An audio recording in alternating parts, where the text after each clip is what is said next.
Aku, Naira, selalu percaya bahwa teman sejati adalah yang saling mendukung. Di sekolah, aku punya 3 sahabat, Alia, Reno, dan Dimas. Kami sering bekerja sama untuk tugas-tugas sekolah, terutama proyek seni.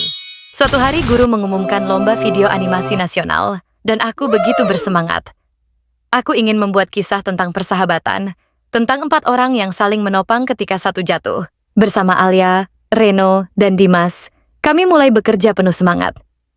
Kami tertawa, lembur di ruang multimedia, dan saling menyemangati. Saat itu, aku pikir kami takkan terpisahkan.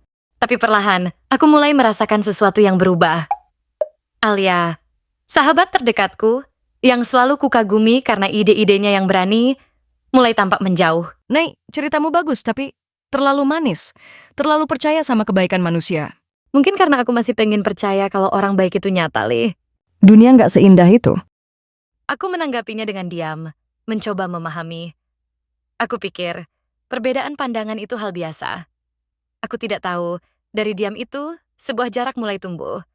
Suatu malam, aku dan Reno menyelesaikan bagian akhir video di rumahnya. Alia bilang ia sedang sakit, jadi tidak bisa datang. Aku percaya. Aku selalu percaya. Kita kirim besok, ya. Aku yakin ini bakal menang. Semoga Alia juga suka hasilnya nanti. Tapi keesokan harinya, ketika nama Alia dan Dimas diumumkan sebagai pemenang lomba dengan video berjudul Langkah Sendiri, aku tahu sesuatu telah terjadi. Itu adalah karyaku, karya kami, tapi dengan akhir yang berbeda. So, selamat untuk Alia dan Dimas atas karyanya yang luar biasa. Nah, itu video kita kan? Iya, cuma mereka ubah endingnya. Kok bisa mereka? Sudah, Ren. Aku menatap layar proyektor itu dengan dada bergetar. Di ruangan yang penuh tepuk tangan, aku hanya bisa berdiri kaku. Alia tersenyum di depan panggung.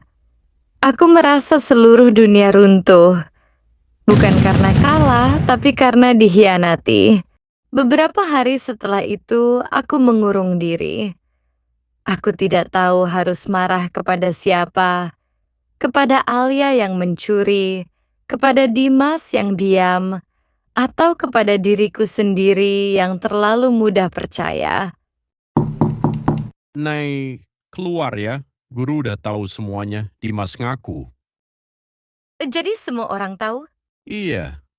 Tapi kamu nggak harus balas mereka. Kamu udah cukup kuat. Ternyata Dimas akhirnya mengaku. Kemenangan mereka dicabut. Tapi anehnya, kabar itu tidak membuatku lega.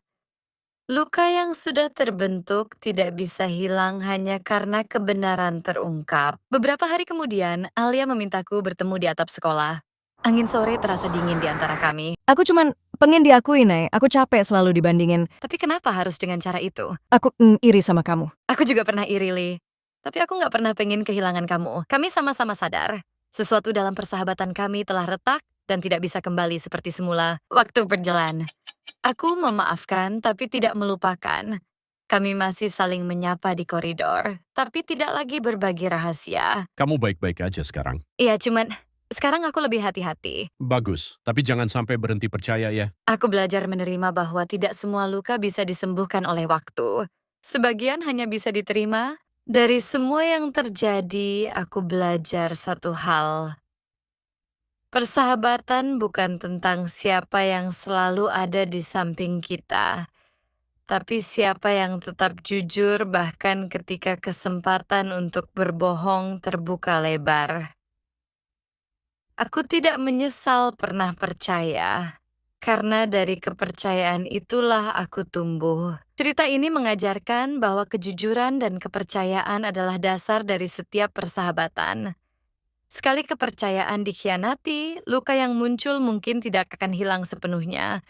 Tapi dari sanalah kita belajar arti memaafkan dan menjadi lebih kuat. Rasa iri dan keinginan untuk diakui bisa membuat seseorang lupa pada nilai kebersamaan. Padahal penghargaan sejati datang dari hati yang tulus dan perbuatan yang jujur. Melalui luka dan kehilangan, kita belajar bahwa tidak semua orang akan tinggal selamanya. Tapi setiap pertemuan membawa pelajaran berharga untuk tumbuh menjadi pribadi yang lebih bijak.